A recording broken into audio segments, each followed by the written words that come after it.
Assalomu alaykum, hurmatli aziz teletomoshabin do'stlar. Siz ko'rayotgan Madaniy meros KZ ko'rsatuvi. Bugungi bizning avtobiografik suhbatimiz ko'p yillar davomida ta'lim sohasida xizmat ko'rsatgan O'rlev malaka oshirish milliy markazi Turkiston viloyati bo'yicha kasbiy taraqqiyot institutining katta o'qituvchisi, xalqaro darajadagi trener Musayeva Mahfuza O'ktamovaning xonadoniga tashrif buyurdik. Assalomu alaykum. Va alaykum assalom Ahrarbek. Xonadonimizga xush kelibsiz. Aslida Madaniy meros KZ ko'rsatuvi bilan tanishmiz. Bir qancha video materiallarini tomosha qilganman. Lekin haqiqatan ham men o'ylamagandim bizni xonadonimizda mehmon tariqasida mehmon bo'lib o'tirasiz deb. Aslida bugungi uchrashuvdan behad xursandman. Rahmat. Sizga birinchi beradigan savolimiz standart, hammasiga beramiz. Tug'ilib topgan yilingiz, shahar, manzil va ota-onangiz haqida aytib bersangiz. Mana o'zim ruschasiga aytganda Karinaya Chimkentskaya, muzey Chimkentlik. Butun faqatgina 7 bobomiz emas, 77 bobomizning qoni to'kilgan joy Chimkent shahridan bo'lamiz. Men o'zim 1966-yil tug'ilganman. Ba'zi birlar aytishadi 13-sana yaxshi emas sana deb. Yo'q, men uchun 13-noyabr 13-sana juda ham yaxshi sana bo'lib hisoblanadi. Kuz oyida tug'ilganman. Shu yerda Sayramskiy ko'chasi, Mankentskaya degan o'zi hozirgi prospekt Tavkixona uch tomonda Mankentskaya ko'chasi bo'lgan. Shu yerda demak juda ham katta avlod, Babashevlar avlodi desak bo'ladi. Juda ham katta avlod. Ana shu avlodda demak dunyoga kelib, shu ko'chada katta bo'lganman. Shu uyimiz shu yerda bo'lgan. Aslida meni ota-onam demak dadamlar tomon bilan, onamlar tomon bilan ham juda ham yaqinmiz. Lekin dadamlar tomonidan juda ham yaqinmiz. Juda ham yaxshi aralashamiz. Akamdek hamma amakilarimiz bizga akamdek. Shuning uchun dadamlar o'zi 7 aka-uka bo'lishgan. To'g'ri, ancha erta qaytib bo'lgandan keyin men amakalar bizga o'zini farzandidek shunaqa munosabatda bo'lishgan. Shuning uchun biz avlodimizda o'zgacha o'ringa ega bo'lgan farzandlar bo'lib hisoblanamiz. Aslida shu yerda 7 aka-ukani mana shu ikkita insondan taragan aslida olib qaraganda. Mana bu bizning dedushkamiz, dadamiz bo'ladi. Demak, ko'rsatib turamiz. Mana bu demak buvijonim. Lekin avlodimizda akalarim hammasi aytishadi, oyimga o'xshagansan deb. Balkim haqiqatan ham shunday bo'lsa kerak endi bu rasmda, lekin aslida tabiiy holatda agar ko'rganda haqiqatan juda chiroyli ayol bo'lgan. Buvijonim, men ko'proq menimcha buvijonimga o'xshaganman. Ana endi ota-onamiz onamlar hozir hayot. Shuning uchun baxtli ayollardan bittasiman. Onamlar hozir 83 yoshga qarab qadam qo'ydi. Dadamlar afsuski 30 yoshida qaytish bo'lgan. Bu paytda men 4 yoshda bo'lganman. Ba'zan o'zim hozirgi kundagi farzandlar bilan otalar o'rtasidagi o'zaro munosabatni ko'rgandan keyin ana shunday bir xayolga boraman. Men o'zim yoki mendan katta egachim bor, opam bor. Mendan keyingi ukam biz aslida ota mehriga to'ymay o'sgan farzandmiz ba'zan deb o'ylayman. Sababi 7 ta aka-ukaning ichida dastlab birinchi bo'lib men dadamlar qaytish bo'lgan, adam qaytish bo'lgan, ana shu kishi qaytish bo'lgan. Demak 30 yoshda bo'lgan u vaqtda. Shuning uchun biz endi 4 yoshda, 2 yoshda bo'lgan vaqtlarimiz. Lekin davr taqozosi bilan qarangki, shu vaqtda farzandlarni yetim qilmaslik juda ham kuchli edi u yoqda. Ajrinlar degan umuman sanoqli bo'lardi o'sha davrlarda. Shuning uchun adamni ukasi, amakim demak, uchta farzandni boshqalarga turtkizib qo'ymayman degan ana shunday bir nima bilan maqsadda demak adam ukasi bizning ikkinchi adamiz bo'lib hisoblangan. Ana undan keyin demak ana shu hayotimizda ikkinchi adamiz bilan demak hayot kechirganmiz, lekin u odam ham 55 yoshida qaytish bo'lgan. Shuning uchun bize farzandlar sal otaga mehrga to'ymay o'sganmizlar, lekin akalik mehri bizani har tomonlama o'ziga qamrab oldi, bag'ir bosib qoldik amakilarga. Shuning uchun akalarim deb aytaman ularni. Ana shunday insonlar bo'lgan. Ana endi bolalik davrim shu Mankenskiy ko'chada katta bo'lganmiz. Keyin albatta endi aka-ukalar ko'payishgandan keyin mana bu o'zimizda o'zbeklarimiz deb aytmay, endi musulmonlarda demak o'zini nimasini, sandig'ini bo'lak qilish deganday, bittasin bo'lak qilish deganday, demak bizani ham qandaydir boshqa uyga ko'chib chiqqanmiz.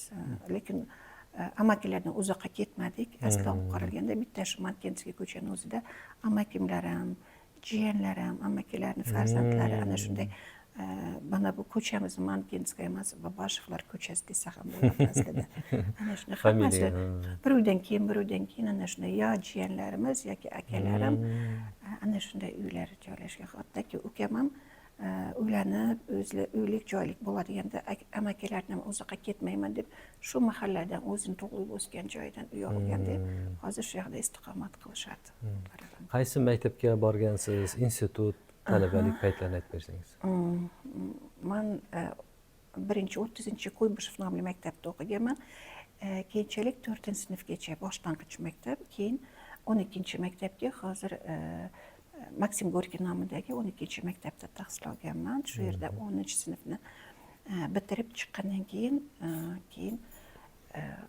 74-yili kirgan bo'lsam, 84-yili bitirib, keyin 84-yili Nizomiy nomidagi Toshkent pedagogika institutiga, demak maktabgacha tarbiya mutaxassisligi bo'yicha, demak ana shu o'qishga, oliy yurtiga o'qishga tushganman. Shu yerda demak o'qishni davom ettirganman. Demak 88-yili bitirganman. Endi u yerda imtiyozli diplom, imtiyozli bitirgandan keyin shu yerda o'zlari kafedrada olib qolishgan.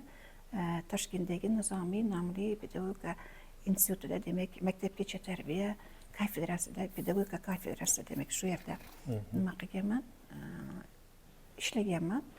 Keyin davr taqozosi bilan yana qaytadan Chimkentga qaytib kelishga to'g'ri keldi. Sababi oila qurib, demak kelasi mana bu mustaqil hayotga qadam qo'yish hayotim ana shu 90-yildan boshlangan. Shundan keyin yana qaytadan demak Chimkentga qaytib kelishga to'g'ri kelgan. Endi o'zingiz kasbingiz bo'yicha aytib bersangiz, nechinchi yil boshlangan? Kasbimga to'xtaladigan bo'lsak, aslida men kichkina vaqtimdan o'qituvchi bo'laman derkanman-da. Keyin men o'zim ham bilaman, o'sha yoshim kattalashib, bir o'zim tanigandan keyin ham o'qituvchilikka rosa o'zi qiziqqanman. Lekin maktabgacha tarbiya muassasasi bo'yicha ana shu fakultetga o'qishga kirganimda boyagi bog'chada mudira bo'lish yoki metodist bo'lish aslida edi. Men o'zim o'zbek tilini yoqtirganman aslida. O'zbek tili adabiyot o'qituvchisi bo'laman derdim, doimo negadir bilmayman. Ana undan keyin ana shu o'qishga kirganimdan keyin shu yerda guruhimizda starosta bo'ldim, boshqardim. Studentlik, talabalik davrlarimiz boshlandi. Talabalik davrlarimiz juda ham qiziqarli, bir holatlarga boy bo'lgan, ana shunday bir vaziyatlar, turli to'qnashuvlar, muammolar ham yuzaga kelgan vaqtlari bo'lgan. Lekin talabalik oltin davrim deb bekorga aytilmaydi. Juda ham chiroyli davrlar bo'lib hisoblanadi. Har birining o'zining bir ongiga muhrlanib qolgan davri bo'lib hisoblanadi aslida. Shu yerda hattoki bitirib chiqqandan keyin ham qizlarimiz bilan, talabalar bilan demak uchrashuvlarimiz davom etib kelgan. Lekin mana bu Chimkentga qaytib kelganimdan keyin yana qaytadan baribir ham shu o'qituvchilik bo'lish ko'proq ana shu ongimga singib qolgan shekilli, yana bir tomondan o'zingiz oldingizda turgan bir orzu, umid bo'lgan. Ana shunga yoki bo'lmasa bir oldimdagi bir qo'yilgan maqsad bo'lgan, yana qaytadan o'qituvchi bo'lish. Shuning uchun Chimkent universitetiga kirib, yana ikkinchi mutaxassislik bo'yicha, boshlang'ich sinflar bo'yicha o'qituvchi mutaxassisligini bitirdim. U yerga mana bu Toshkentdan bola kutimiga bog'liq, demak uyda dam olishda bo'lgandan keyin 98-yildan boshlab shu yerdagi malaka oshirish institutiga ishga joylashdim. Aslida shu yerda o'zimni boshlang'ich sinflar bo'yicha metodist sifatida demak ish faoliyatimni boshladim. Ana undan keyin demak Chimkent universitetini bitirib, boshlang'ich sinflar bo'yicha viloyat miqyosidagi boshlang'ich sinf o'qituvchilariga mutaxassis sifatida metodistlik qilib, ishimni demak shu yerda davom ettirdim. Keyinchalik mana yaqinda endi 3-4 yil bo'ldi. O'zbek tili va adabiyot mutaxassisligi bo'yicha ham qaytadan o'zimni ish faoliyatimga qo'shimcha ravishda demak yana ana shu ishimni davom ettirdim.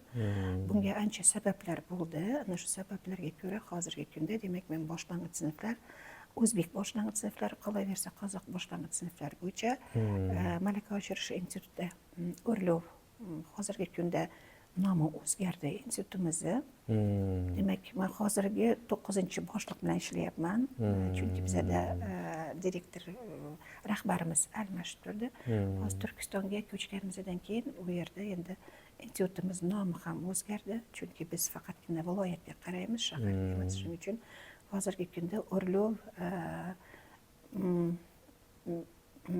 ta'lim nuqtai nazaridan milliy markazi Turkiston viloyati bo'yicha kasbiy taraqqiyot institutida katta o'qituvchi bo'lib ishlayman. Hamda shuni bilan birgalikda demak xalqaro darajadagi trener bo'lib hisoblanaman. Endi ish faoliyatimda o'zgarishlar bo'ldi, lekin salbiy tomonga deb ayta olmayman, faqatgina ijobiy tomonga o'zgarishlar bo'ldi. Chunki bu yerda nafaqat o'zbek boshlang'ich, balkim qozoq boshlang'ich sinflarga ham 2016-yildan boshlab javobgar shaxs sifatida, mutaxassis sifatida, katta o'qituvchi sifatida ishimni davom ettirdim. Ana endi 21-yildan boshlab o'zbek tili va adabiyot o'qituvchilari bilan ham demak hamkorlikda ish yuritishimga to'g'ri keldi. Buni bir qancha sabablari bor. Chunki bizning institutda O'rlov malaka oshirish institutida demak men ustozlarimdan bittasi Turdiqulov Begmat aka. Demak, u kishi o'zbek tili va adabiyotga javob beradigan bo'lsa, men faqat o'zbek boshlang'ich sinflarga javob mutaxassis bo'lib ishlardik. Aka singil tariqasida aslida biz juda ham bir yaqin ana shunday bir munosabatda aka singil tariqasida demak xizmat qildik. Shu yerda aslida 150 dan oshiq mutaxassis shu institutda ishlaydigan bo'lsa, ikkitagina o'zbekimiz. Keyin hammasi bizga havas qilardi. Haqiqatdan ham ikkitagina o'zbek, lekin shunaqa darajadagi ishlarni tashkil qilasizlar, sizlarga so'z yo'q degan deydi, havas qilishardi. Ana endi Begmat aka nafaqaga mehnat o'zini bir ekanki tabarruk yoshiga yetib nafaqaga chiqqandan keyin endi u yerda faqatgina yolg'iz o'zim. Shuning uchun o'zbek tili va adabiyot o'qituvchilari chetda qolib ketmaslik maqsadida demak 2021-yildan boshlab men o'zbek tili va adabiyot o'qituvchilarini ham mutaxassis sifatida demak nima deydi, ruschasiga aytganda zabartom deyishadi-yu. Shunday chetda qolib ketmaslik maqsadida men demak o'zbek tili va adabiyot o'qituvchilariga ham imkoni boricha qancha qiyinchilik bo'lmasin, qancha murakkab bo'lmasin bu ish, lekin imkoni boricha ularni ham o'zimga qo'shib olishga harakat qildim. Ana endi hozirgi kunda Xudoga ming qadar shukr, mana shunday ish faoliyatimda demak o'zbek maktablaridagi o'zbek boshlang'ich sinflar, qolaversa o'zbek tili va adabiyot fan o'qituvchilariga demak malaka oshirish kurslarida trenerlik qilaman. Ana endi bu yerda xalqaro darajadagi trener degan yana bitta o'zimizni mutaxassislikka tegishli bo'lgan yana shunday bir nimamiz bor. Ya'ni trenerlik nuqtai nazaridan. Chunki 2005-2006-yillarda demak bu assambleya nuqtai nazaridan qurultoyda ko'rilayotgan elboshimiz Nursulton Nazarboyevning demak ana shunday bir topshirig'i bilan qurultoyda aytilgan ana shunday bir masalalardan bittasi bu uch tillik masalasi edi. Uch tillik masalasi ko'tarilgandan keyin albatta bizda milliy maktablarimizda shu masala demak ko'tarildi.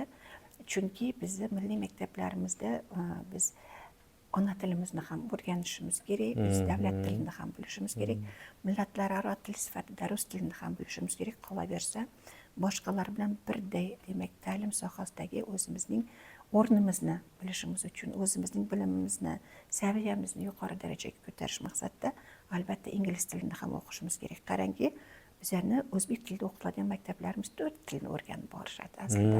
To'g'ri. Shuning uchun ona tiliga ham albatta e'tibor berishimiz kerak, chunki bu bizning ona tilimiz.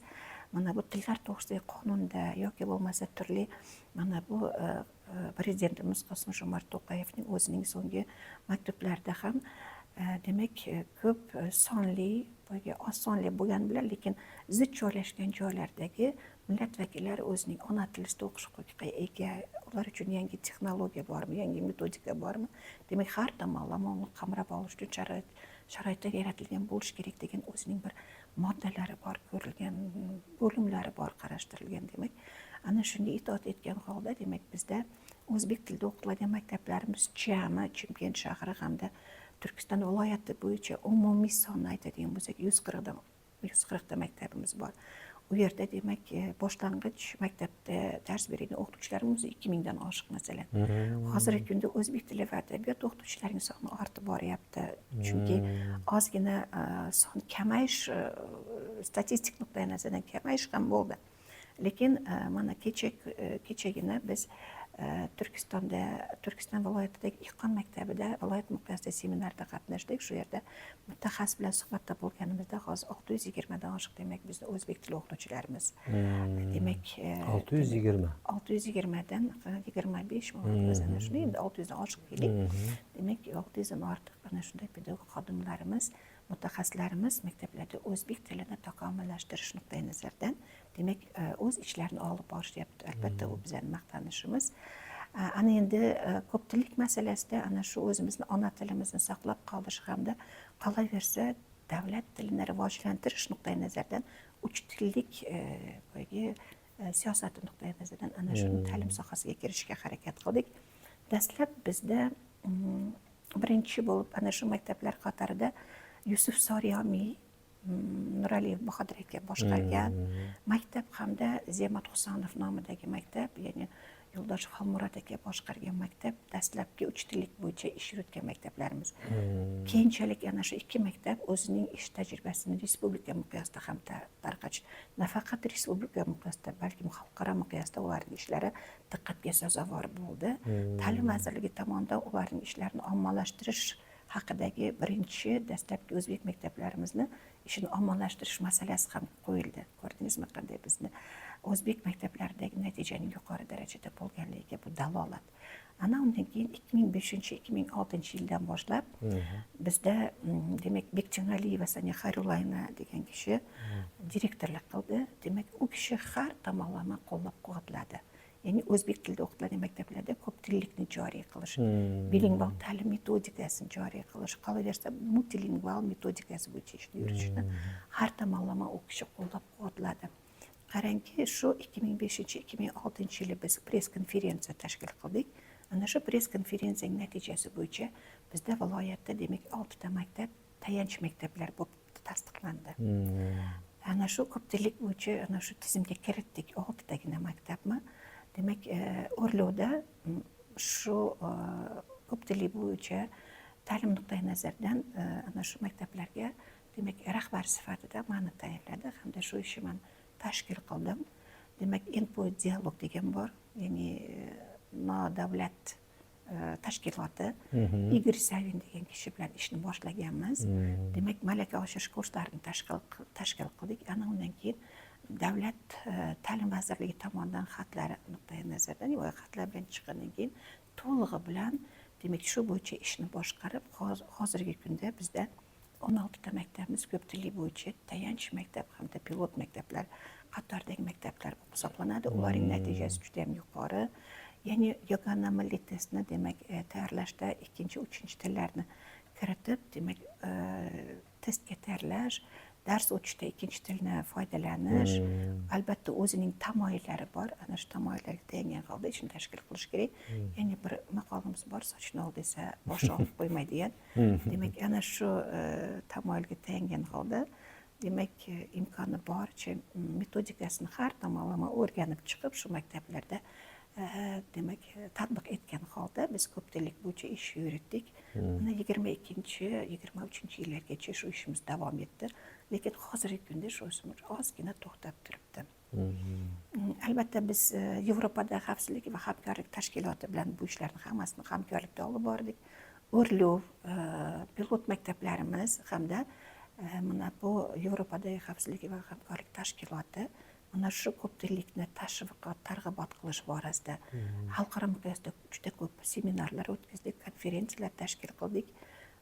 Hozirgi kunda demak Tojikiston, O'zbekiston, Qirg'iziston bilan hamkorlikda ishlarimiz amalga oshiryapti, chunki biz bir maqsad, bir shior ostida bir vazifani oldimizga qo'yib, ana shu maqsadga intilish nuqtai nazaridan ishlarimizni tashkil qilyapmiz.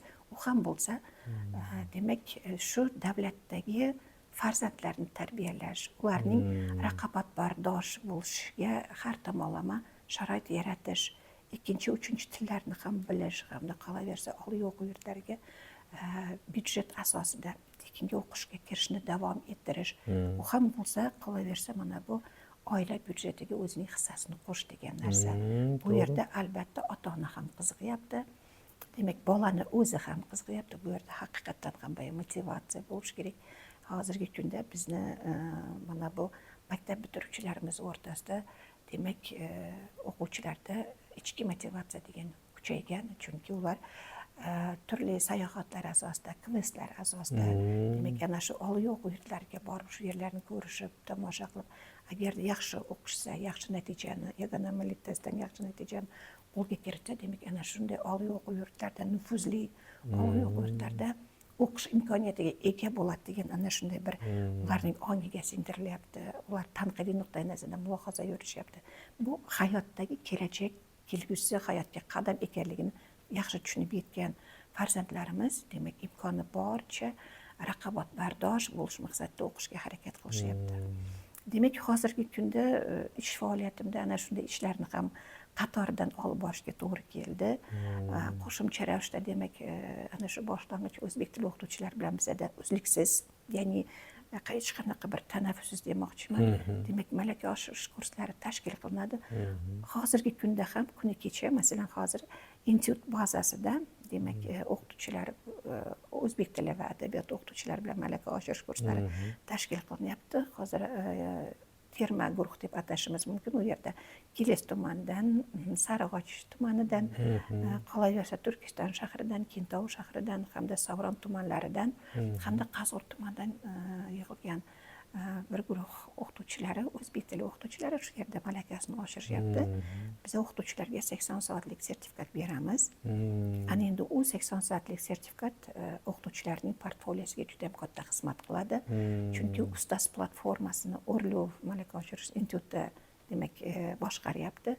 Ularning har biri olgan hujjati hozir mana bu toifasini ko'tarishga, qolaversa uyiga olib kelgan daromadiga o'zini hissasini qo'shadigan hujjatlar bo'lib hisoblanadi. Shuning uchun imkoni boricha bizni o'qituvchilarimiz demak malaka oshirishga harakat qilishyapti. Keyin yana bitta narsaga urg'u berishim kerak. O'zbek tili va adabiyoti fan o'qituvchilari uchun malaka oshirish kurslari faqatgina bizni institutimizni bazasida tashkil qiladi, chunki u malaka oshirish kursi dasturi mani mualliflik dasturim bo'lib hisoblanadi. Shuning uchun hozirgi kunda demak, o'zbek tili va adabiyot darslarida funksional savodxonlikni rivojlantirish degan mavzuni olganman. Demak, ta'lim vazirligi tasdiqlandi, lekin u yutuqni, natijani qo'lga kiritish oson bo'lgani yo'q, chunki o'qituvchilarning oyligi saqlanib, ish joyidagi demak, ish joyidan demak, malaka oshirish kursiga demak, ularni ish safariga yuborishi, ularga ish safari to'lanishi, bularning hammasi davlat tomonidan qarashtirilgan. Shuning uchun aytmoqchimanki, bu osonlik bilan qo'lga kiritilgani yo'q. Demak, o'zbek tili va adabiyot o'qituvchilari ham sof ona tilimizda demak, malakalarini oshiryapti. Qolaversa, bizda malaka oshirish kursida birinchi kuni diagnostika test topshirishadi hamda so'nggi kuni yakuniy test topshirishadi. Demak, yana shu testlarni ham sof o'zbek tilida topshirishga muyassar bo'lishdi. Bularning hammasi albatta yuqoridagi keltirilgan demak, mehnatning natijasi deb bilaman. Ana endi o'zbek boshlang'ich sinflarini 16-yilgacha o'zbek boshlang'ich sinflar alohida guruh tariqasida o'qitildi bizda. Keyin yangilangan ta'lim dasturi mana bu ta'lim siyosatidagi bo'layotgan o'zgarishlarga monand demak, o'zbek boshlang'ich, qozoq hamda rus boshlang'ich sinflarga qo'shilib yuborilgan edi. Chunki mana bu yangilangan ta'lim dasturi demak faqatgina 2 tilda tashkil qilinadi. Ana endi 2024-yildan boshlab o'zbek boshlang'ich sinflarini ham alohida kurs tariqasida o'tkazish uchun ana shu natijani qo'lga kiritdim. U yana bir bizning bir maqtanishimiz desam ham bo'ladi. Bizga qo'lga kiritgan yaxshigina natija. O'zbek boshlang'ichlarini yana alohida o'zbek tilida malakalarini oshirish maqsadida ishlar tashkil qildik. Sizda demak malakalarini oshiryapti hamda testni ham o'zbek tilida topshirishyapti. Ya'ni kurs davomidagi testni. Demak o'zbek tilida topshirishga muyassar bo'ldik. U bizning yutug'imiz bo'lib hisoblanadi aslida. Hozir ishimiz oldinga qo'yilgan maqsadlar juda ko'p. Demak, nafaqat biz malaka oshirish kurs bilan shug'ullanamiz biz. Konferensiyalar, xalqaro miqyosdagi konferensiyalar, seminar treninglar, demak vebinarlar, qolaversa hozirgi kunning trendi bo'lgan yaxlit tarbiya dasturiga juda ham katta e'tibor berilyapti. O'quvchilarning sun'iy zakovatlarini rivojlantirish maqsadidagi, demak, avvalambor o'qituvchilarning sun'iy zakovatini rivojlantirish maqsadidagi kurslarni tashkil qilyapmiz. Mana bu kursimizda 5 ta moduldan turadigan bo'lsa, malaka oshirish kursining dasturi. Ana shu kursimizdagi 4-modulimiz albatta bizda sun'iy zakovatga berilgan hamda hamkorlikda ishlash maqsadidagi Lesson Study va hokazo ana shunday bir metodika. Demak, ana shu metodikalar bilan bog'lagan holda biz 5 moduldan tashkil qilgan ana shu malaka oshirish kurslarida o'qituvchilarimizni har tomonlama savodxonligini rivojlantirish bo'yicha ishni tashkil qilishga harakat qilamiz. Bu yerda aytmoqchimanki, nafaqat kurs, balkim boshqa bizni ishlarimiz ham ko'p, juda boyga aytgandek konferensiya, seminar, webinar deganday offline tariqasida ham shu bilan bir qatorda offline tariqasida ham ishlarni tashkil qilamiz. Endi hozirgi kunda men o'zim mana bu Tojikiston, O'zbekiston bilan hamkorlikda ish yurityapman. Yaqindagina biz Hamza nomli maktabida respublika miqyosida demak amaliy seminar tashkil qildik. Ana shu amaliy seminarga men O'zbekistondagi demak 200 ga yaqin qozoq tilida o'qitiladigan maktablarimiz bor ekan. Ana shu maktablarga javob beradigan mutaxassisni taklif qildim. Uni endi izlab topish oson bo'lgani yo'q. Bog'lanib, demak, u kishini taklif qilib, shu yerda demak, o'z qozoq maktablaridagi tashkil qilinayotgan ishlar haqida interpretatsiya nuqtai nazaridan o'zining biroz fikrlari bilan tajriba almashdik, fikr bo'lishdik degandek. Demak, hamkorlikdagi ishlarimiz aslida davom ettirilyapti.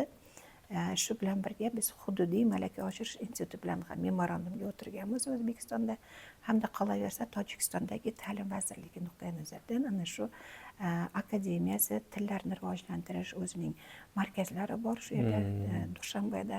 Demak, shu kishilar bilan ham hamkorlikda demak ishni amalga oshirishga muvaffaq bo'ldik. Ana shu ishimiz demak davom etyapti hozirgi kunda. Ish yuzasidan ancha yutuqlar bor, lekin faqatgina biz kurs bilan chegaralanib qolmasdan o'zbek tilida o'qitiladigan maktablar bo'lgandan keyin albatta o'quvchilar ham bizlarni demak qiziqtiradi. O'quvchilar bilan olib boriladigan ishlar aslida olib qaralganda bizning institutimiz faqat o'qituvchilar bilan ishlaydi. Faqatgina o'qituvchilar bilan ishlaydigan desak, biz o'quvchilarimizning o'quv qurollari degan masala hozir dolzarb masalasidan bittasi bo'lib hisoblanadi. Bizda darslik ishlab chiqamiz. Masalan, darslikni demak yuqorida milliy Qozoq Milliy akademiyasi tomonidan demak biz dastur ishlab chiqamiz. Yaqindagina ish safarida bo'lib qaytdik. Demak, Ostona shahrida akademiya tomonidan ijodiy guruh a'zosi sifatida 1-4-sinflarga mo'ljallangan demak boshlang'ich bosqichga taalluqli bo'lgan demak dasturlarni ishlab chiqdik. Hozir demak yaxlit tarbiya dasturiga binoan demak dasturlar o'zgaryapti. Qolaversa hozir yangi umumta'lim majburiy davlat standarti tasdiqlandi, tasdiqdan o'tdi. Dastur hozir tahlil darajasida, hozir ana shu etapda ketyapti. Xudo xohlasa demak dasturlarimiz ham 26-yildan boshlab agarda yuqori ko'rsatilgan mezoniy baholash nuqtai nazaridan talabga javob beradigan bo'lsa, demak dasturimiz ham tahlildan o'tadi. xudo xohlasa demak dasturlarni ishlab chiqdik, muallif sifatida aytyapman. Hamda qolaversa hozirgi kunda biz 4-sinfning darsliklari ustida ish olib boryapmiz. Uni ham xos tahlilga berdik. Viloyat miqyosidagi tahlildan etapidan o'tdi. Hozir respublika miqyosidagi etapda bizning darsliklarimiz ko'rildi. Ana endi so'nggi etapdan agar ma'qullanadigan bo'lsa, tasdiqlanadigan bo'lsa, demak kelasi o'quv yiliga bizning farzandlarimiz yangi darslik asosida 4-sinflarimiz yangi darslikda o'qishadi, o'z bilimlarini ko'tarishadi. Demak aytmoqchimanki, biz qo'shimcha ravishda ana shunday bir darslik, dastur, daftar deganday demak ana shu ishlarda ham amalga oshiramiz. Ana shu ishlarda ham faol qatnashishga harakat qilaman. Bizning ijodiy guruhimiz bor, viloyat miqyosida tuzilgan ijodiy guruhi. Demak, ijodiy guruhlarimdagi o'qituvchilarim juda ham yuqori saviyali ijodiy izlanuvchan o'qituvchilar. Men o'zimga ishongan ana shu o'qituvchilarimga ham demak ishonch bildiraman.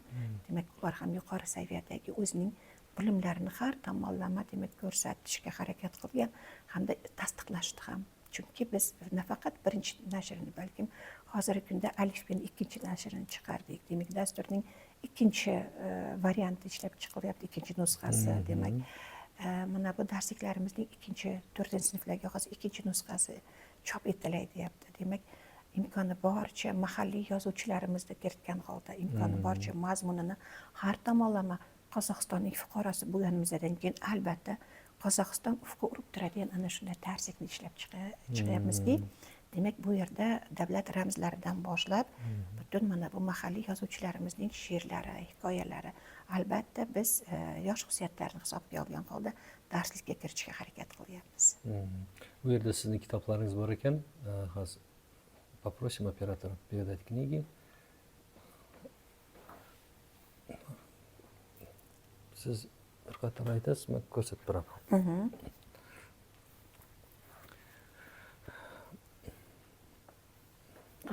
Hozir men yuqorida aytgan, demak darsliklarimiz bu 1-sinflarga mo'ljallangan, alifbe darsligiga mo'ljallangan bu daftar bo'lib hisoblanadi. Bizning o'quvchilarimiz nafaqat darslikdan, balkim daftar bilan ham foydalanishga harakat qiladi. Hammasi sof o'zbek tilida yozilgan darsliklarimiz. Yana bitta narsaga men urg'u bermoqchiman. Bizning darsliklarimiz yozuvchi bosmasidan, Jazuvchi bosmaxonasidan chiqadi. Yozuvchi bosmasi Olmaotada joylashgan. Bu demak o'zbek tili ikkinchi yarmlikka, 1-sinflarning ikkinchi yarm yilligiga mo'ljallangan darsligimiz ona tili deb atadik. Demak, ona tilimiz asosiy kitoblarimizdan bo'lgan bu alifbe darsliklarimiz 1-sinflarga hozirgi sizni qo'lingizdagi dars bu metodik qo'llanma o'qituvchilar qanday qilib alifbe yoki ona tili darsliklarini ishlash uchun yo'l yo'riq ko'rsatuvchi demak metodik qo'llanma hisoblanadi. Kelasi darsligimiz bu alifbemiz. Demak, 1-sinf o'quvchilariga mo'ljallangan alifbe darsligi. Bu yerda xat savodini ochish nuqtai nazardan harfdan boshlab boyagi sodda gaplarni o'qish qolaversa, o'zini sxemalar tariqasida jadvallar berilgan. Lekin shu yerda men aytib o'tmoqchimanki, albatta biz darsliklarni tuzish borasida Ahmet Baytursunovning demak metodikasiga tayangan holda qolaversa, Qumro Abdullayevaning demak harflarni oson o'zlashtirish, oson o'qish, ya'ni oddiy murakkabga qarab borish tamoyiliga tayangan holda ana shunday metodikalardan foydalangan holda darslikni yaratganmiz. Bu yerda sizning familiyangiz turibdi? Ha, bu asosiy mualliflaridan bittasi. O'zbek tilini yana ham nima deydi, o'quvchilarga shakllantirish hamda rivojlantirish nuqtai nazaridan adabiy o'qish darsligi 2-sinflarga mo'ljallangan. Adabiy o'qishning bu 1-nashri bo'ladigan bo'lsa, sizning qo'lingizdagi 2-nashri. Hozir yuqorida men aytgan bu 1-nashri. Mana shunday chiqqan. Aslida birinchi chiqargan darsligimiz hozir sizga ko'rsatganingiz o'zgarish bor. 1 hamda 2-nashrida juda ham katta o'zgarishlar bor. Bu o'zbek tilining xuddi shunday 1-nashri bo'lib hisoblanadi. Birinchi qadamimiz bo'lgan. Ana endi hozirgi kunda biz 2-sinflarning darsliklarini etapma-etap, demak, aytilgan vaqtga yuqoridan akademiyadan qachon ana shu yoki darslik bilan shug'ullanadigan o'quvliq ilmiy amaliy markaz bor, ta'lim vazirligi qoshida. Demak, ana shu ilmiy amaliy markazimiz demak o'zlari xat bilan chiqadi. Shu vaqtda biz albatta darslikni qayta ishlov berib, 2-3 nusxasini chiqaramiz. bu demak o'zbek tili hozir bu darsliklarimiz mana qaytadan ishlovda. Bu birinchi nashr bo'lib hisoblanadi. Ikkinchi nashrimiz o'ylaymanki hozirgi kunda yana ham ishlov berilib 50-60% o'zgarishlar kiritildi. Juda chiroyligina, mazmunli, sifatli, yuqori darajada darsligimiz chiqadi degan umiddaman. Hamda adabiy o'qishimiz 4-sinflarga mo'ljallangan adabiy o'qish xuddi shunday. Bu birinchi nashr, hozir ikkinchi nashrni tayyorlayapmiz. Yangi o'quv yilidan boshlab xudo xohlasa bizni farzandlarimiz yangi darslikni o'qishadi. Ana endi bu Clear metodikasi hozir men yuqorida aytgan boshlang'ich sinflar uchun Clear metodikasi bo'yicha demak yangi dastur ishlab chiqdim. O'zbek boshlang'ich sinflariga demak ta'lim vazirligi tomonidan 270 ga yaqin dasturlar bo'lsa, ana shu dasturlarning ichida o'zbek boshlang'ich sinflar uchun degan alohida demak ta'lim vazirligida tizimda bor o'zbek boshlang'ich o'qituvchilari uchun hamda o'zbek tili va adabiyot o'qituvchilari uchun ana shunday. Bu ana shu dasturga taalluqli bo'lgan demak metodik qo'llanma desam ham bo'ladi. Ana endi mana bu respublika miqyosida tasdiqlangan bu men sizga yuqorida aytgan milliy maktablardagi ko'p tillikni demak rivojlantirish nuqtai nazaridan nazariya hamda amaliyotga tayangan holda demak butun materiallar ana shu yerda jamlangan, ana shu metodik qo'llanmamiz bu yerda. Katta rahmat. Juda ko'p ishlar qilingan. Bizda yana darslikdan tashqari haqiqatan ham o'zim O'zbek etnomadaniyat markazi bilan ham hamkor a'zo sifatida ish yuritaman. Demak, ta'lim sohasi nuqtai nazaridan demak biz aslida ana shu ishga meni taklif qilgan dastlabki meni ustozim tariqasida Bekmat aka bo'lib hisoblanadi. Biz malaka oshirish institutida ana shunday ishlab yurgan vaqtimizda bir necha martaba aytdi u kishi O'zbek madaniyat markazida ham shuning bir ta'lim sohasidagi faol bir a'zo sifatida shu yerga a'zo bo'lsangiz deb.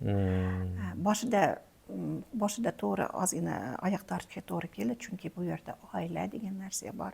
Ishimdagi bo'yi ishimizning har tomonlama bo'lganligi albatta bu yerda vaqt talab qiladigan narsa. Shuning uchun boshida sal javob berishga ba'zan qiynaldim ham deb aytaman. Lekin Bekmat akani qayta bo'yindaganki nimasi asosida bu tayinli deymanmi yoki yo'q u kishi taklif qildi, qayta aytdi. Bo'ldi, aytdim, shu bilan bo'ldi, xohlamadi degan narsa emasda. Bekmat aka o'zini so'zida turdimi shu ishni yetkazdi oxiriga. Demak, u kishi taklif qildi. Lekin Hashimjonov Ikrom aka juda ham chiroyli kutib oldi aslida. Shu yerda ta'lim sohasi bo'yicha ish yuritdik. Nechinchi yil bu bo'lgan? aslida 98-yillardan boshlangan. 98-yillardan boshlangan aslida. Keyin 2008-yilda men astoydil shu ishga kirishdim. 2008-yildan boshlab sababi bizda ko'p tillik nuqtai nazaridan ana shunday bir kim rahbarlik qiladi degan Yevropada xavfsizlik va hamkorlik tashkiloti ana shunday bir taklifni muhokama qildik. Ana shu taklifni muhokama qilish borasida men aytdimki, keling mana bu maktabdagi ta'lim sohasidagi uch tillikni takomillashtirish qolaversa tashkil qilishdan boshlab u yoqqa takomillashtirish masalasiga Hashimjonov Ikrom aka boshchilik qilsa, demak u O'zbek etnomadaniyat viloyat miqyosidagi O'zbek etnomadaniyat rahbari sifatida shu kishini qo'ldan o'tsa yaxshi bo'lar edi deganday. Chunki u kishi nafaqat bir tumanni, balkim butun viloyatni qamrab o'tirgan kishi. O'zbek rahbari sifatida. Demak, shu kishiga taklif qilganda u kishi juda ham yaxshi qo'llab-quvvatladi hamda ko'pchilik bo'yicha u kishi o'zi rahbarlik qildi 3-4 yil davomida. Demak, 13-yilgacha shu ish hamkorlikda assambleya tomonidan demak tashkil qilishi butun boyagi o'tkazayotgan seminarlarimiz, konferensiyalar u kishi rahbarligida olib borildi. Undan keyin demak 2013-yillardan boshlab u yerga yana demak o'zimni faoliyatimni shu O'zbek etnomadaniyat markazida davom ettirdim. Aslida ko'proq kirishim ana shu sabab bo'ldi, ko'p tillik ham sabab bo'ldi aslida.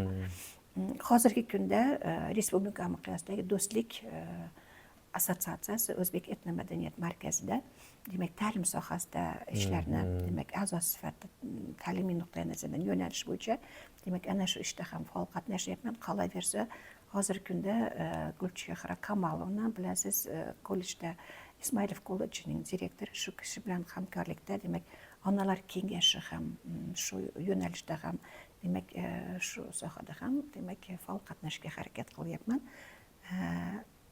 Demak ishimiz aslida O'zbek madaniyat markazida faqatgina kimningdir manfaatini ko'zlash emas, bu yerda o'zbek xalqiga nafaqa keltiruvchi, o'zbek xalqiga o'zining foydasini keltiruvchi bir ijobiy nuqtai nazardan kimgadir bir turtki sifatida yoki bo'lmasa qaysidir bir sohada demak imkoni boricha qo'llab-quvvatlash nuqtai nazardan ana shuni ommaga taratish, ko'rsatish nuqtai nazardan ana shunday ishlarda qatnashishga harakat qilyapman. Albatta bu yerda oila degan bor, demak vaqt, ayniqsa hozirgi kunda biz aprel oyidan boshlab Turkistonga ko'chdik. Viloyat miqyosidagi mana shu 25-yili 25-yili bizning institutimiz demak viloyatga taalluqli bo'lgandan keyin, viloyatga qarashli bo'lgandan keyin demak markazi Turkistonda, poytaxti Turkistonda bo'lish kerak degan ana shunday shart qo'yildi. Demak bu yuqoridan ta'lim vazirligidan tasdiqlandi. Demak biz aprel oyidan boshlab viloyat miqyosidagi kasbiy taraqqiyot instituti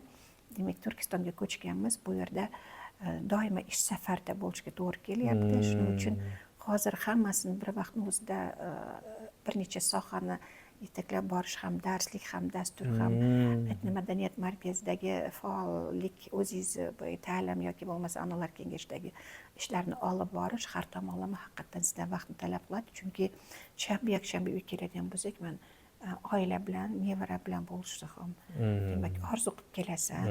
Shuning uchun bu yerda ozgina vaqt nuqtai nazardan ana shunday bir vaqtning ziqligi ozgina nima deydi, takki bo'lishi mumkin.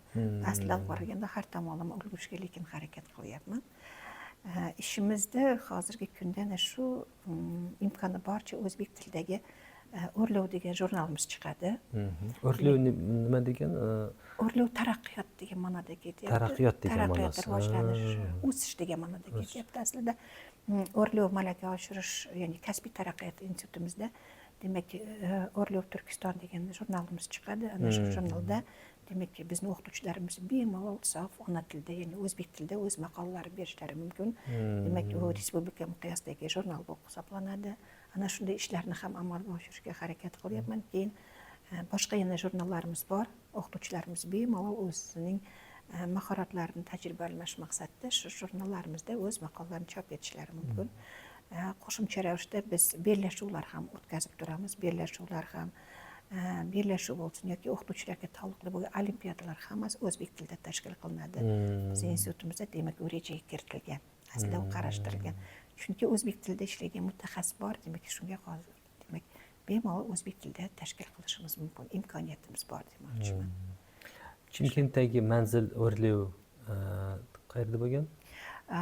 Chimkentdagi O'rlov kasbiy taraqqiyot instituti aslida oldingi nomiga qaytadigan bo'lsak, hozir men yuqorida aytdim, hozir 9-direktor bilan ishlayapman. Aslida 98-yil ishga borganda Karlo Marksdagi oldingi buxgalterlik uchilishi bo'lgan. Keyinchalik u o'zgarib, demak pedagog xodimlar malakasini oshirish va qayta tayyorlash instituti bo'lib nomlandi. Keyin uzluksiz ta'lim instituti bo'lib nom o'zgardi. Yangi texnologiyalar instituti bo'lib nom oldi. Hozir Dulati ko'chasidagi eng oxirida, shu Vodokanal tarafida. Dulati ko'chasidagi shunday Avozov universitetining filiali bor, shunga qarama-qarshi demak binoda joylashgan. Hozir O'rlov milliy markazi, demak mamlakat kasbiy taraqqiyot instituti hozirgi kunda demak shahardagi maktablarga javob beruvchi городской filial bo'lib qoldi. Markaz bo'lib qoldi, filial bo'lib qoldi. Областной Turkistonga ko'chgan. Turkistonga viloyat miqyosidagi demak O'rlov instituti demak u Turkistonga ko'chdi. U har shaharda, Qozog'istonda har shaharda bor filial. Olmota, Ostona, hamma shaharda. Bizda asosan o'zini правление deymiz, boshqarish nimamiz Ostonada joylashgan. Endi 18 ta filiali bor. 18 ta filial bu Almatı oblasti, Qarag'anda viloyati, Chimkent hamda Turkiston viloyatida umuman olib qaraganda 18 ta oblastimizda oblastlar bo'yicha, viloyatlar bo'yicha 18 ta filiali bor. Ana shu o'qituvchilar bilan hamkorlikda ish yuritayotgan markaz bo'lib hisoblanadi, institut. Turkistonskiy oblast bo'yicha nechta o'zbek maktab? Turkiston viloyatida demak 108 yaqin, men xususiy maktablarni aytayotganim yo'q. Davlat tomonidan ochilgan, demak 108 ta o'zbek tilida o'qitiladigan maktabimiz 108 ta. Shahar Chimkentda? Shaharda demak 32 ta, men adashmasam 30 misol. o'zbek tilida o'qitiladigan maktablarimizda. Ha, ana shu atrofida jami 140 ta maktab deyapmiz. Lekin bu 140 ta maktab ancha yillar bo'ldi. Sof ona tilida o'qitilgan, toza o'zbek tilidagi maktablarimiz qisqardi, lekin aralash maktablar qatorida ular boyagi qozoq sinflari ochilgan, rus sinflari ochilgan, shuning uchun ham aralash maktablar bo'lib hisoblanadi, lekin soni mana necha yil bo'ldirki 140 ta maktab. Keyin yana bitta narsani aytib o'tmoqchiman, darslik masalasida bo'lganimizda biz Qozog'iston fuqarosi bo'lganimizdan keyin tenglik bizda juda ham yaxshi saqlangan. Aytmoqchimanki, qozoq sinflariga darslik chiqarsa, albatta rus sinflariga ham, o'zbek sinflariga ham, uyg'ur tilida o'qitiladigan maktablarga ham darsliklar chiqariladi. Hattoki tojik tilida o'qitiladigan maktablarimizda ham darsliklar bor. Ana endi bu chiqayotgan darsliklarimiz bepul. Demak, bizning farzandlarimiz hozirgi chiqayotgan darsliklarimizdan, chop etilayotgan darsliklardan bepul o'qishga huquqlari bor, bemalol. Daftarlari ham bepul chop etiladi, darsliklari ham xuddi shunday qozoq sinfiga, rus sinfiga, o'zbek sinflariga bir vaqt o'zida chop etilib, demak, maktablarga taratiladi aslida qaralganda. Rahmat. Bu yerda mening medallaringiz bor ekan, shu haqida aytib bersangiz, men ochib ko'rsataman.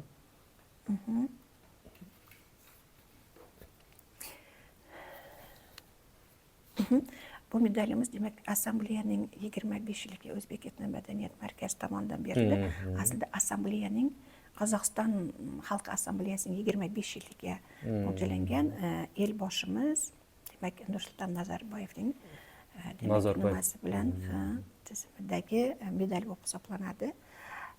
Kelasi bu medalimiz demak yaqinda 24-yil oktyabr oyida demak bizni hoji onamiz, Farog'at hoji onamiz juda ham yaxshi taniqli insonlardan bittasi, ayollar ichidagi metsenatimiz. Demak, u ayol bilan demak men ikkalamiz demak Ostonaga bordik. Taklif qilishdi. Prezidentimiz Qosim-Jomart To'qayev demak tizimidagi, ya'ni birlik oltin medali bilan.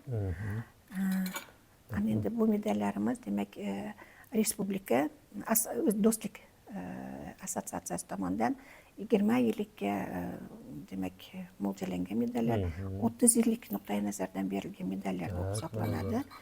Demak, bu xuddi shunday, bu faxriy fuqarosi O'zbek etnomadaniyat markazi tomonidan viloyat miqyosida berilgan. Demak, bu ham xuddi shunday do'stlik tomonidan 30 yillikka mo'ljallangan, yaqindagina berilgan medal. Demak, bu bizni O'rlev tomonidan bir necha yillar xizmat ko'rsatgan metodist, katta o'qituvchi sifatida O'rlevning 10 yilligi nishonlandi. Aslida biz O'rlev deb nomi o'zgardi 2012-yildan boshlab. Ana shunda 10 yillikda demak bizning bir necha yillardan beri xizmat ko'rsatgan katta o'qituvchi sifatida berdi. Bu O'zbek etnomadaniyat tomonidan respublika miqyosida faxriy fuqarosi degan ana shunday medalda demak Hashimjonov Ikrom aka tomonidan taqdim etilgan medalimiz. Bu demak demak bilim berу ishining o'zligidagi, ya'ni ustoz sifatida demak mana bu ta'lim sohasiga qo'shayotgan hissamizni hisobga olgan holda demak respublikadan berilgan medal bo'lib hisoblanadi. Rahmat. Juda qiziqarli. Keyingi sizga beradigan savolimiz o'z kasbingizdan yosh avlodga tilaklar. Xudo xolasa sizni ko'rayotgan ko'p shu bilim sohada ishlayman deb budushi o'qituvchilar, studentlar ko'rayotganlar bor. Shularga o'zingiz nasihatingiz. Primoy kameraga aytsangiz bo'ladi.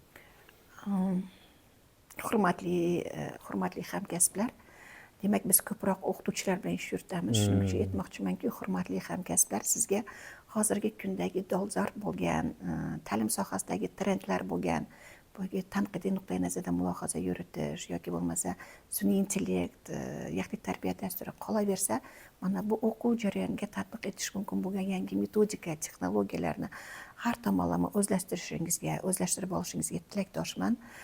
Sizning o'qitayotgan o'quvchilaringiz faqatgina buyuklardan ko'rinsin. Albatta, har tomonlama funksional nuqtai nazardan, demak, savodli, ilmli, bilimli insonlar, shogirdlar bo'lib yetishiga tilakdoshman. Ana endi hozirgi kunda, demak, haqiqatdan ham o'zbek tilida o'qitiladigan gruppalarimiz bor. Malaka oshirish, nafaqat malaka oshirish institutida, balkim oliy o'quv yurtlarida. Men o'zim bilganim bo'yicha Chimkent universitetida Musayev Oybek degan bizni farzandlarimiz bor. Masalan, magistr Tashinov universitetida Shohla Jamalovna bor. Masalan, mana bu Avvezov universitetida Almetov Nemajon aka professorimiz bor. U bizning maqtanishimiz. Aslida juda ham ko'p o'zbek tilida manbalar yaratgan. Demak, aytmoqchimanki, nafaqat o'qituvchilar, balkim hozirgi kunda talabalar ham demak o'zbek tilida, o'zbek tilimizning yana ham rivojlanishi uchun o'z ravnaqini qo'shgan holda o'zbek tilimizni takomillashtirishda, o'zbek tilini har tomonlama yana ham yuqori darajalarga ko'tarishda, demak, ana shu o'qituvchilarimizga qo'l qanot bo'lib, har tomonlama, demak, ana shu o'qituvchilarga ham faqatgina mana bu qiyin bo'lgan, murakkab bo'lgan, lekin qiziqarli bo'lgan kasblarda faqatgina omad tilayman u kishilarga. O'quvchilarimizni yagona milliy testda raqobatbardosh sifatida yuqori oliy o'quv yurtlariga bepul o'qishlarga tushib, juda ham chiroyli o'zining xohlagan kasblarini tanlashda, demak, ularga faqatgina men yaxshi tilaklarimni tilab qolgan bo'lardim. Rahmat katta. Keyingi savolimiz turmushingiz haqida, turmush o'rtog'ingiz, oilangiz haqida aytib bersangiz.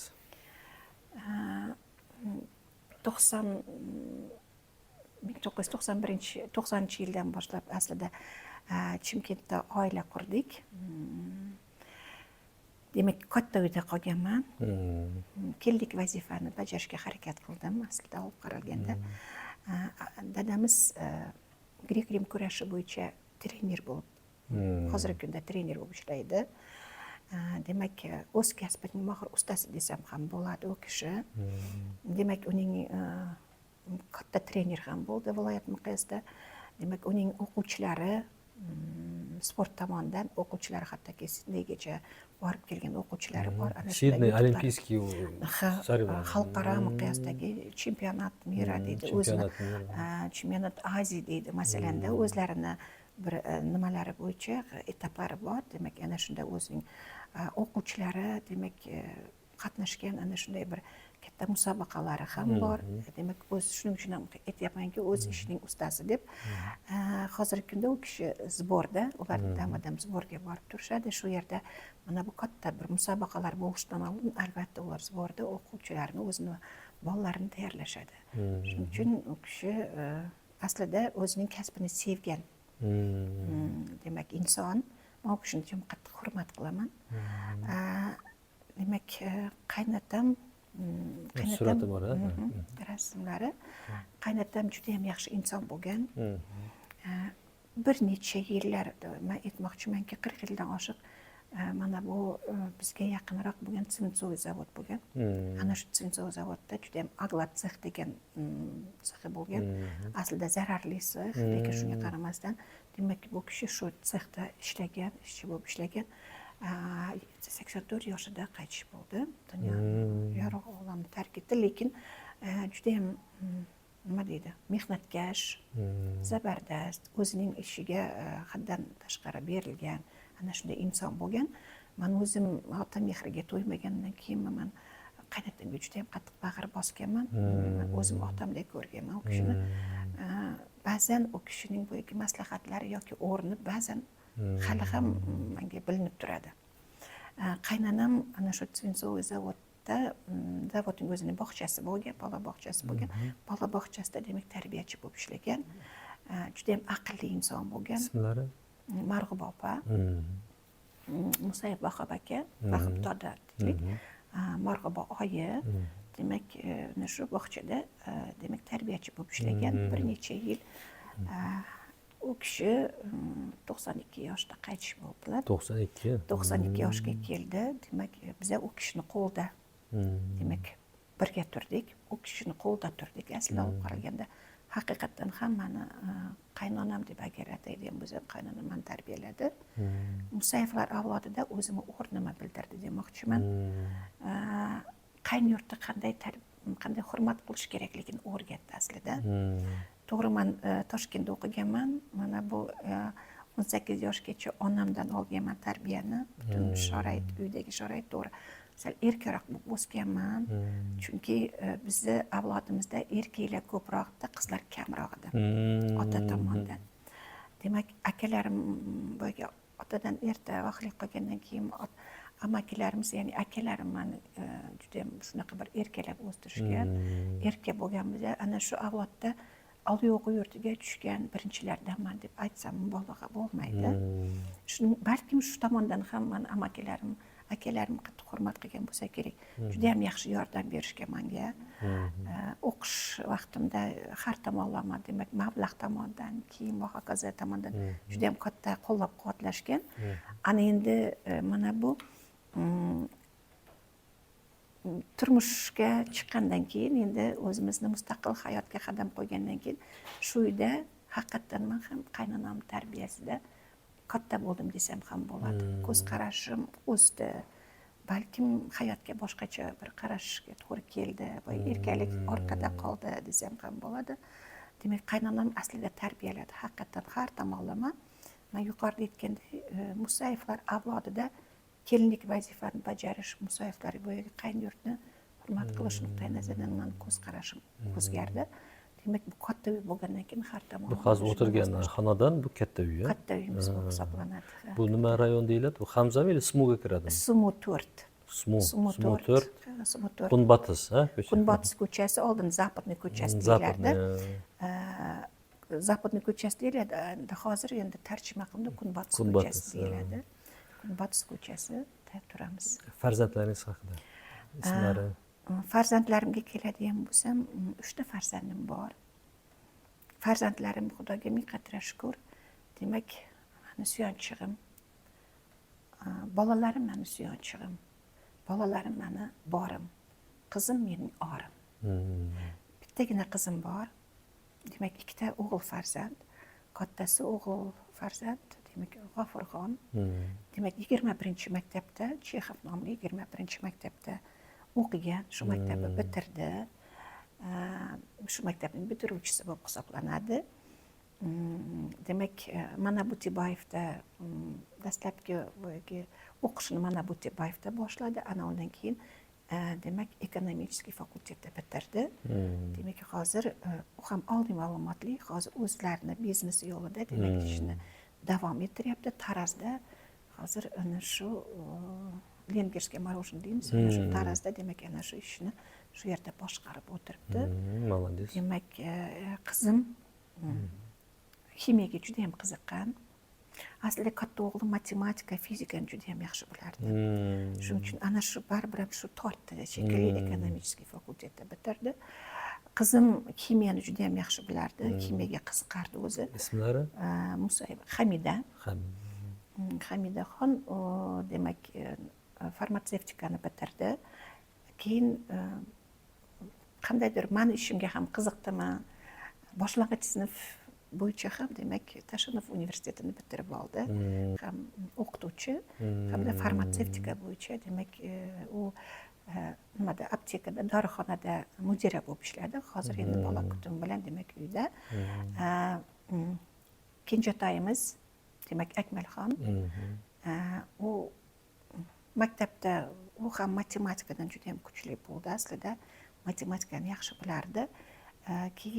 Keyinchalik demak u ko'proq dadasini izidan demak fizkulturniga kirdi, fizkultura fakultetida bitirib chiqib, demak ana shu maktabda o'qiyotgan vaqtida ko'proq futbolga qatnashdi. Aslida futbolda demak nimani O'rdabosida ham dubli deydi, boshqa deydi, o'rta-pastda ham biroz o'ynadi. Lekin keyinchalik demak qaytadan mana bu akasi bilan ham birga, demak hozir o'zlarini bizneslari yo'lda akasi bilan birga ishlashyapti. Akasi demak ishini yurityapti, davom ettiryapti. Ikkita kelinim bor, bir-biridan chiroyli, bir-biridan aqlli. Demak, kelinlarim ham, katta kelinim men o'zim boshlang'ich sinflar o'qituvchisiga o'qitdim. Kichik kelinim, meni qo'limdagi kelinim, demak, Ostonada o'qigan, гостиничный delo deydi. Гостиничный ish bo'yicha demak fakultetni ana shu bitirgan. Demak, u kelinim aeroportda ishlaydi. O'zining buxgalterskiy bir nimasi bor, bo'limi bor, shu yerda ishlaydi, lekin hozirgi kunda bola kutim bilan demak uyda. Bittagina kuyovim bor, Sanjar. Demak, Sanjar u ham oliy ma'lumotli, bitta emas ikkita diplom bor, oliy ma'lumotli. Aslida men u kishini qattiq hurmat qilaman, har tomonlama, demak aqlli, ilmli, bilimli. Demak, u kishi hozirgi kunda u ham o'zining biznesi bor. Demak, 3ta nevara, 3ta farzandi bor. 3ta nevaram, qizimdan demak o'zlarini biznesi yo'lida demak ish yurityapti. Xudoga ming qadar shukr, demak o'zini oilasini bo'yniga yuqoridan ko'tarishga har tomonlama harakat qilayotgan insonlardan bittasi. Kelinim Shahnoza hali u ham hali ishga tushgani yo'q, otasi. Xudo xohlasa kichkintoy nevaralarimiz sal kattaroq bo'lgandan keyin endi ishini davom ettiradi deb o'ylayman. Ana shunday. Nechta nevara? 8ta nevaramiz bor. 8ta. 8ta nevaramiz bor. Katta o'g'limda G'afurjonda demak 3ta nevara, qizimda 3ta, hamda kichkintoyimizda qo'limizda hozir 2ta nevaramiz bor. Nevaralarim bir-biridan shirin. Kimni yaxshiroq ko'rasiz deb aytolmayman ham, qaysi birini yaxshi ko'rasiz deb ham aytolmayman, chunki hammasi bizga birday, hammasi juda ham bir o'zgacha, bir o'zini bir qiliqlari bilan tortimli desak ham bo'ladi. Endi shu nimada yetib ketmoqchiman. Qudalarim ham qisqacha. Qudalarimiz, uchala qudamiz ham juda ham yaxshi insonlar. Demak, hammasi Chimkent o'zida turishadi. Ularni qattiq hurmat qilaman. Opa-singilday munosabatdamiz. Adamiz ham demak ular bilan xuddi aka-ukaday munosabatda bo'ladi. To'g'ri, qizim qaynotasi demak qaytish bo'lganlar, u kishi mana hozir 8-9 yillar bo'ldi menimcha, qaytish bo'ldi, lekin u kishi bilan ham juda ham yaxshi munosabatda edi adamiz. Biza qudalar bilan ham ana shunday opa-singilday munosabatda bizlar bir-birimizni juda ham yaxshi tushunamiz. Ba'zan telefon orqali 1 soatlab ham gapirib so'zlashishimizga to'g'ri keladi, chunki men ko'proq ish safarda bo'lgandan keyin ba'zan ular bilan yaqin bir unaqa borib kelish va hokazoga ba'zan vaqt bo'lmaydi ham. Shuning uchun agarda telefon orqali xabarlashadigan bo'lsak, ba'zan ana shu suhbatimiz ana shunday ham cho'ziladi. Xudochilik ming yillik bo'lsin. Xudochilik ming yillik. Ana endi men shu joyda bitta narsani unutibman, uzr, boyagi ish yuzasidan. Aslida meni ana shu ishga taklif qilgan meni qaynopam bo'ladi. Musayeva Umrzoda Dashevna. U kishi haqida qancha aytsam ham kamlik qiladi. To'g'ri, mana bu o'rlovga kelib, keyinchalik mana bu ishimni davom ettirib, O'zbek etnomadaniyat markazida faollik ko'rsatib, hozirgi yurishimga Bigmat aka sababchi. Aslida u yog'i Hashimjonov Ikrom aka. Lekin dastlab mana bu institutga kelishim, mana bu Chimkentdagi ish faoliyatim boshlashiga aslida Musayeva Umrzoda Dashevna sababchi bo'lgan. U kishi demak bola kutim nafaqada o'tirib bitgandan keyin davay ishga chiq bo'ldi, yetadi, uyda o'tirish deganday ana shu naqlda ish tutgan.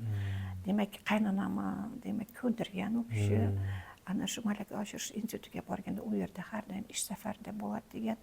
Oldindan bo'yniga tayyorgarlik ko'rib, shu kishini tayyorlab, ana shu kishi o'zini zimmasiga olgan. Demak, u filologiya fanlari nomzodi, kandidat bo'lgan. Afsuski 63 yoshga yetmasdan demak olamni tark etdilar. Lekin u kishini haqiqatdan men o'zimga har tomonlama mening birinchi ustozim deb bilaman. mana shu institutga borishga ham ana shu kishi sababchi bo'lgan. Boshlang'ich sinflar bo'yicha o'qituvchilik kasbini demak bitirib chiqib diplom olishimga ham shu kishi sababchi bo'lgan. Shuning uchun yotgan joylari jannatda bo'lsin u kishini har tomonlama demak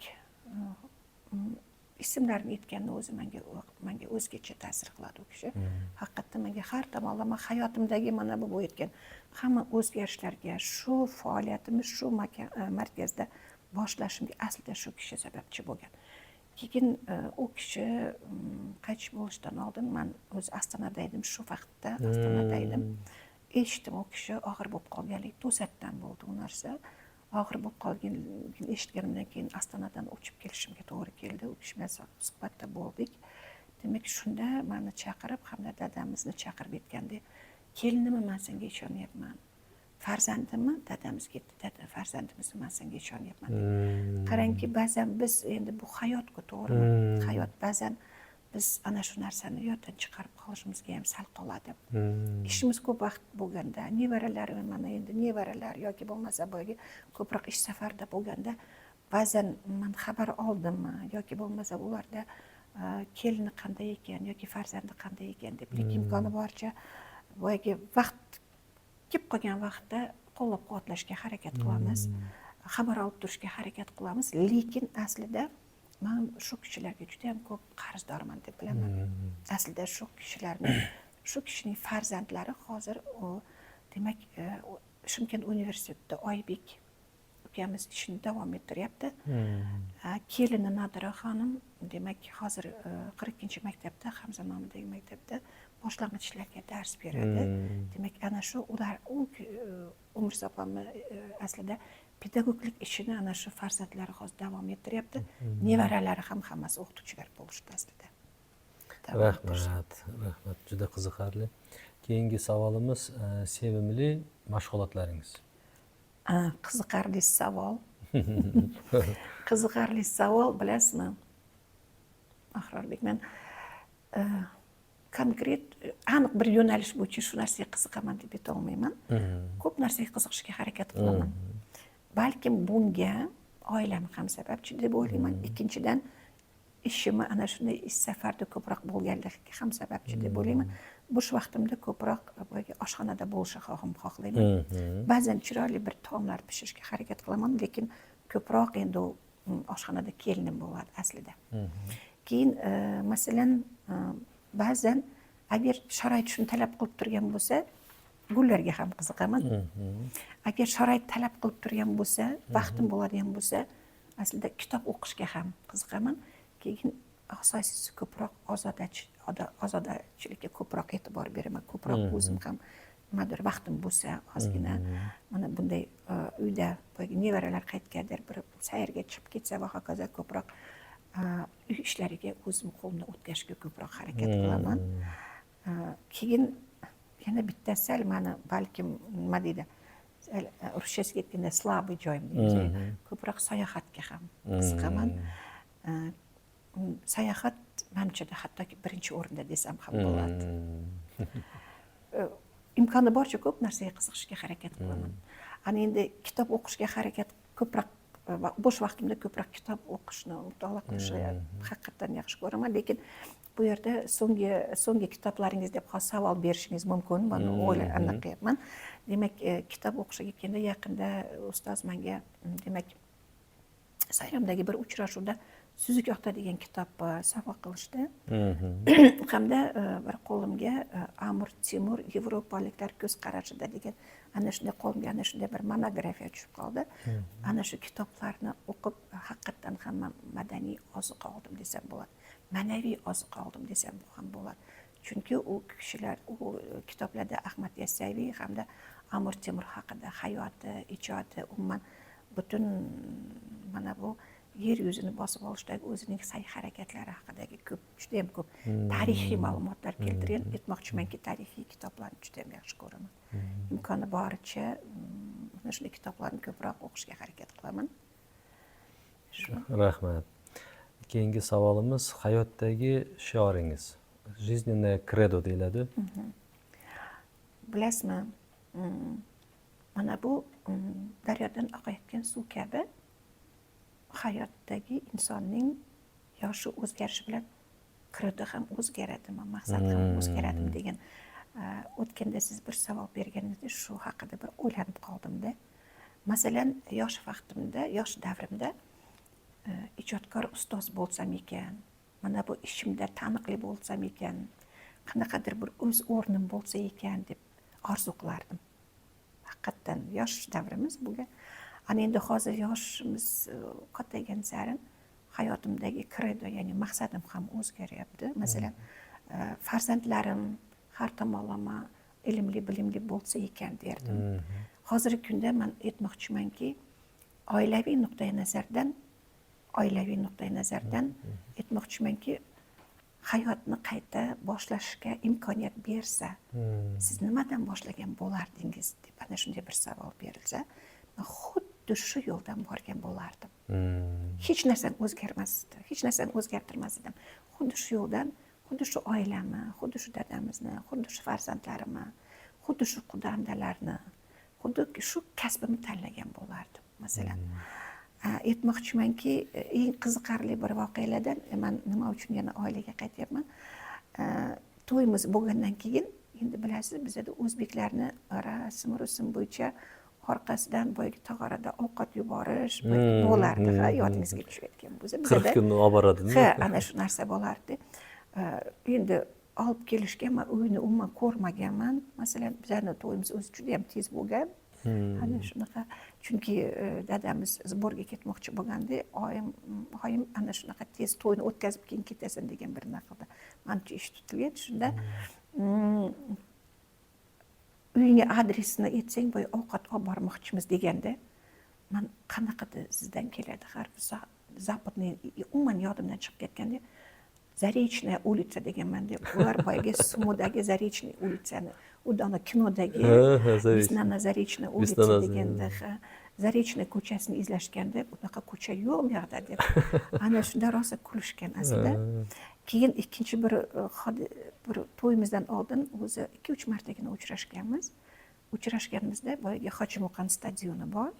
Ana shu stadionga olib borganda dadamiz aytgan, hozir men o'quvchilarimga boyagi zalga kiritaman-da, keyin yana ham yaqinroqdan tanishamiz deganda bir o'zini ishxonasini ko'rsatganda, shunda borganda shuna xonasiga kirsak, tarozi turgan ekanda, taroziga tur deganda, hanuzgacha shu daqiqalarni eslab aslida kulamiz ba'zan oilada ana shunday kulib turamiz. Yaxshi, rahmat. Endi oxirgi savolim sizga, primoy na kameru aytsangiz bo'ladi. O'zingizni kelajak avlodlarga tilaklaringiz. Xudo xolasa bu ko'p yillar davomida bizning kanalda turadi, Madaniy meros KZda. Navara, farzandlaringiz shularga niyat.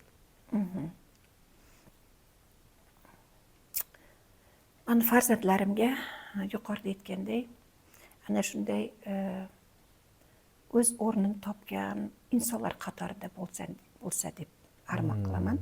Lekin armonim o'xshalyapti. Xudoga ming qadar shukr. Yuqorida aytdim, farzandlarim mening suyanchig'im, ular mening borim. Demak, biz ba'zan bizga shunday bir savol berishadi. Siz o'zingizga yaxshi qaraysiz, o'zingizni kutasiz deydi. O'tganda bir Facebookni varaqlab o'tirganimda, ana shunday bir yozuv chiqdi. Shunday bir video material qilib ko'rdimda, siz o'zingizni yaxshi ko'rasiz, o'zingizni kutasiz deganda, yo'q, meni farzandlarim kelajakda tinch, oilam tinch bo'lish uchun, farzandlarim baxtli bo'lish uchun men o'zimga qarashim kerak degan. Qarangki, ayol kishiga hayotda shunday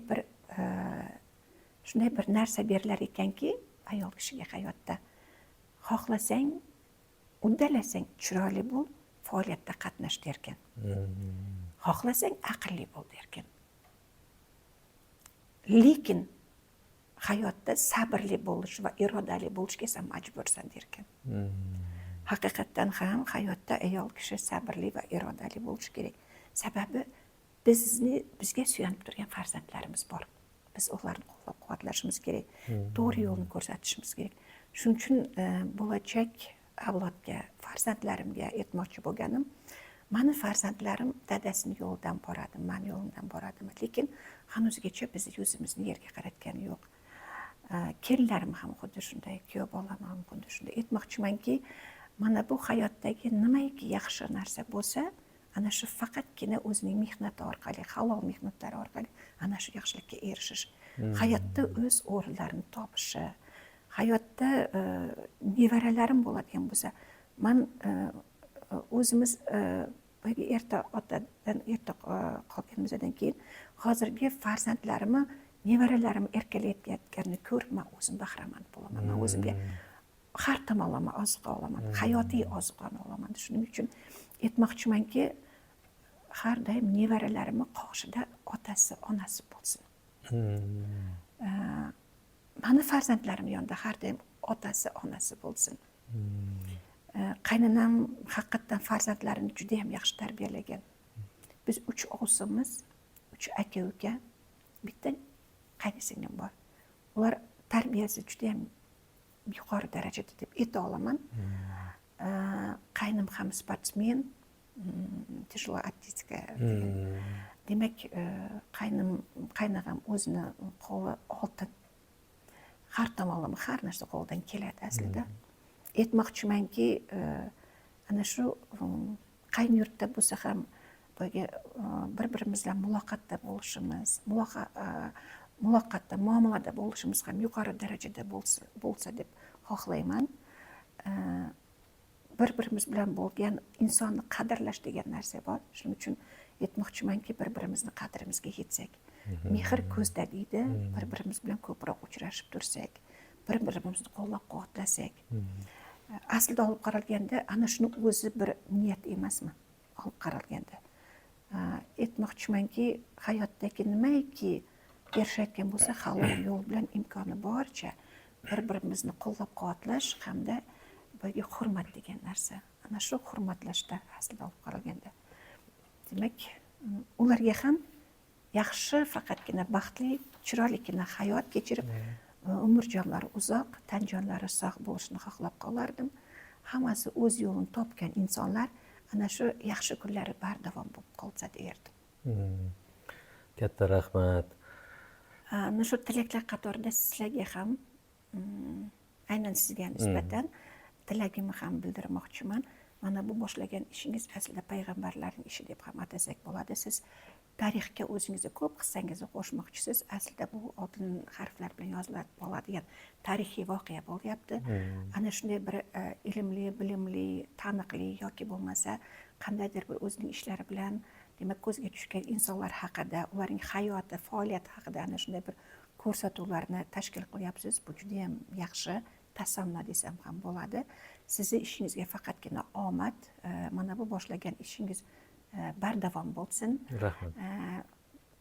Boshqa yana ham taniqli, mana bu hayotda boshqa tomonlardan o'zining bir izuminkasini ko'rsatgan insonlar sizning mana bu ko'rsatuvingizda o'rin olsin degan tilakni bildirgim keladi. Hayotda, shaxsiy hayotingizda umrjoningiz uzoq, tanjoningiz sog' bo'lsin. Doimo ota-onangiz ardog'ida bo'ling.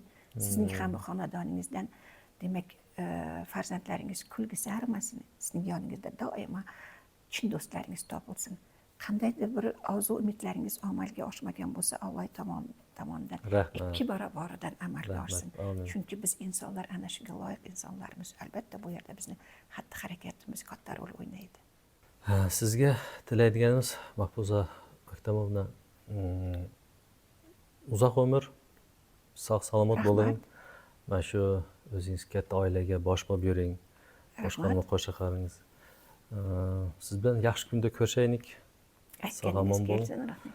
Hurmatli aziz teletomoshabin do'stlar, bugungi mana shunaqa chiroyli avtobiografik suhbatimiz o'zining nihoyasiga yetdi. Sizlar bilan ko'rishguncha xayr, sog' salomat bo'linglar. Har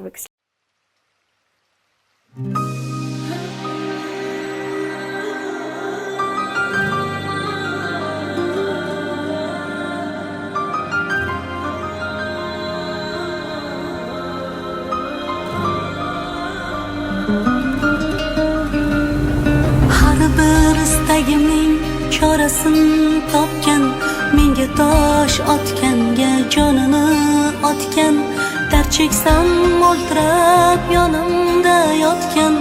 Bu mening onam, bu mening onam, har bir istagimning chorasin topgan. Menga tosh otganga jonini otgan, dard cheksam